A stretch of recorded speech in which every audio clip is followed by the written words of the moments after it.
स्त्री का स्वभाव तरल, लचीला और बहता हुआ, जिसे बांधने की कोशिश की जाए तो वह खो जाता है। यदि स्त्री को किसी एक रूपक में समझना हो तो सबसे उपयुक्त रूपक है जल। जल की तरह ही उसका स्वभाव तरल, लचीला और बहता हुआ होता है। वह तरल है, इसलिए हर परिस्थिति में स्वयं को ढाल लेती है। वह लचीली है, इसलिए टूटने के बजाय झुक जाती है। और वह बहती हुई है, इसलिए कभी एक सी नहीं रहती, लेकिन फिर भी अपनी पहचान कभी नहीं खोती। यही कारण है कि स्त्री को बांधने की कोशिश करना व्यर्थ है। उसे समझना है तो उसके साथ बहना सीखिए।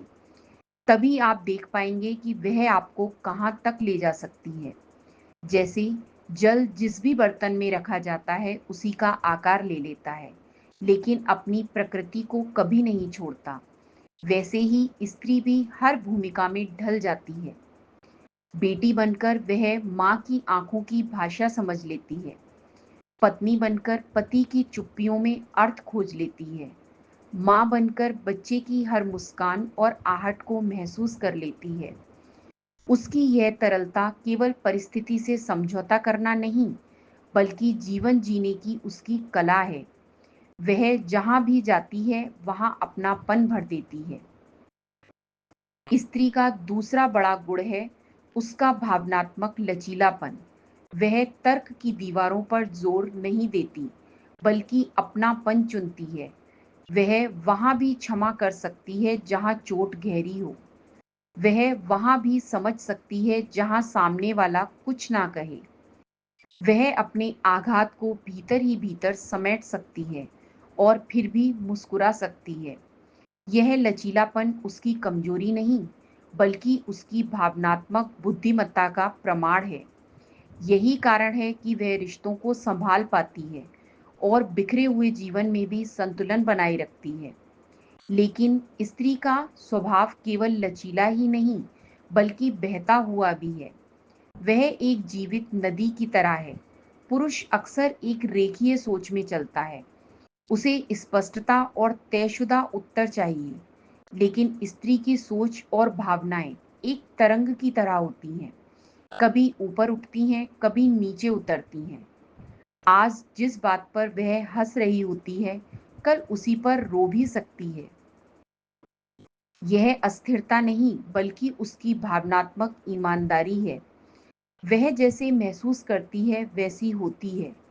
वह हर क्षण को जीती है और उसी में उसका सौंदर्य छिपा है। यही स्वभाव अक्सर पुरुष को उलझाता है। पुरुष स्थिरता और स्पष्टता चाहता है, जबकि स्त्री की प्रकृति बदलती रहती है। लेकिन यह बदलना ही उसकी असली शक्ति है।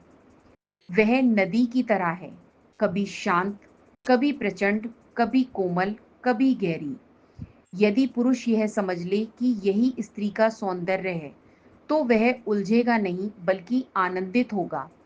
इसलिए पुरुष के लिए सबसे बड़ी सीख यही है कि स्त्री को बदलने की कोशिश मत कीजिए। स्त्री को समझने का अर्थ है उसे अनुभव करना, उसके साथ होना, मतलब उसकी तरंगों में भीगना और उसके प्रवाह के साथ बहना है। यदि आप नदी को रोकेंगे तो वह दलदल बन जाएगी, लेकिन यदि आप उसके साथ बहेंगे तो वही नदी आपको समुद्र तक पहुंचा देगी।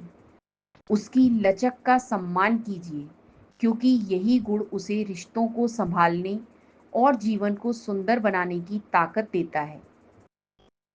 अंततः स्त्री जल की तरह है, मुलायम भी, गहरी भी, बहती भी और शक्ति से भरी हुई भी।